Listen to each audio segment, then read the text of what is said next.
Consider Mohit, a 30-year-old guy who just shifted to Bangalore क्योंकि उसको एक बहुत अच्छी job opportunity I.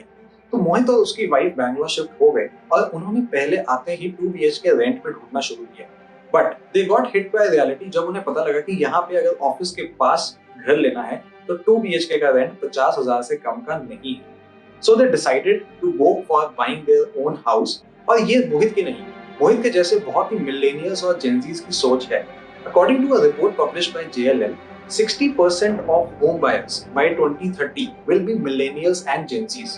Millennials are completely changing the real estate game because now they are more and more interested in buying the houses, looking into the fact that rent is increasing year by year. तो ये video आज उन लोगों के लिए जिन्होंने घर लेने के बारे में सोच लिया है, and these points are definitely going to help you in the financial planning of your house.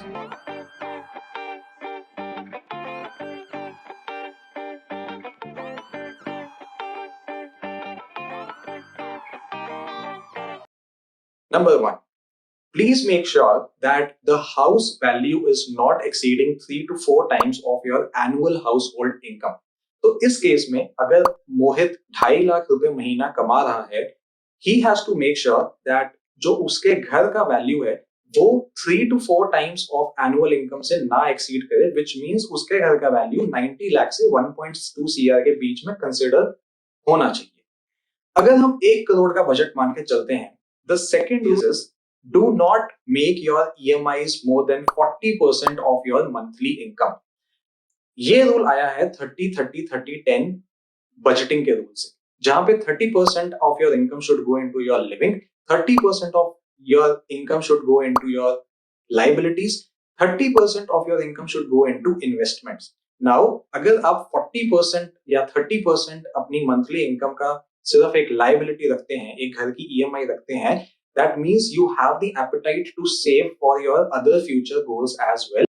इसीलिए कहा जाता है that 30 to 40% of your monthly income should be the total of all your EMIs. अब आपने घर का बजट डिसाइड कर लिया, आपने ये भी डिसाइड कर लिया that what EMI you can afford. The third point that comes is over and above costing of buying a house. अगर मोहित यहाँ पे 1 करोड़ का घर ले रहा है तो 20% is something that he has to arrange as the down payment. तो 20 lakhs मोहित के पास होने चाहिए। But apart from 20 lakhs, there are so many other costs that are involved और वो हम usually नहीं consider करते because हमें उनके बारे में पता ही नहीं होता.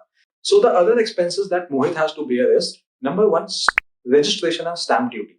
ये state to state vary करता है, but approximately 7% of your house value is always the registration charges. तो इस केस में मोहित को 20 लाख के अलावा 7 लाख की भी और प्लानिंग करनी है for the registration cost. Registration cost के अलावा the other cost that comes is the agreement cost. Agreement cost is usually 0.5% of your total sales value in case of cities like Bangalore.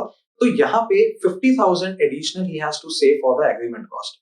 अगर मोहित ने 20 लाख का डाउन पेमेंट किया और 80 लाख का loan लिया तो लोन प्रोसेसिंग फीस भी होती है which is usually 0.5% of your complete loan value. तो इस केस में 0.5% of 80 lakhs is again 40,000. Now there is one more cost that is involved. That cost is the interiors cost. जब आप अपने घर में शिफ्ट करोगे तो आपको कुछ तो बेसिक इंटीरियर करवाना ही पड़ेगा। For example kitchen, fans, tubelights, ACs, some basic furniture, and even if you go with the minimal, let's consider that as 10% of your house value. तो 10% of your house value means मोहित के case में यहाँ पे 10 लाख रुपए उसको और जोड़ने पड़ेंगे फॉर हिज इंटीरियर्स। तो आज जब आप घर लेने जाते हो तो आप सिर्फ इस चीज की प्लानिंग मत करो कि आपको 20% का ही अरेंजमेंट करना है। You should make sure that you are also arranging for the registration cost, agreement cost, loan processing fees, interiors cost, and these are all the costs over and above the down payment that you are making. So whenever you are going for buying a house, just don't plan for the down payment. Please make sure that you are planning for all these costs as well, because otherwise these costs will hit you very hard if you are not doing proper financial planning for these. The last point is whenever you are going to buy a house, please make sure that you have an emergency fund available for at least 6 to 9 months of your total expenses. इस case में अगर आपकी EMI let's say 70,000 आ रही है, so 70,000 into 6, please make sure that in your emergency fund you have 5 to 6 lakhs extra available over and above all these costs. तो मोहित के case में मोहित को घर तभी लेना चाहिए जब मोहित के पास 20 lakh plus 7 lakh plus 50,000 plus 40,000 plus 10 lakh plus 5 lakh, इतना अमाउंट अगर आपके पास है, then you are safe and sound to go and buy a home. Otherwise, buying a house might not be a right decision for you. So ये video सिर्फ उन लोगों के लिए था जो लोग घर लेने के बारे में सोचते हैं. सिर्फ डाउन पेमेंट को कंसिडर मत करिए. There are so many costs that are involved. So please make sure that you are planning all your finances properly before going and purchasing for a home. I hope today's video was useful. If you have liked the video, please do like, share, comment, and subscribe. And do let me know your thoughts on whatever pointers I have said in today's video.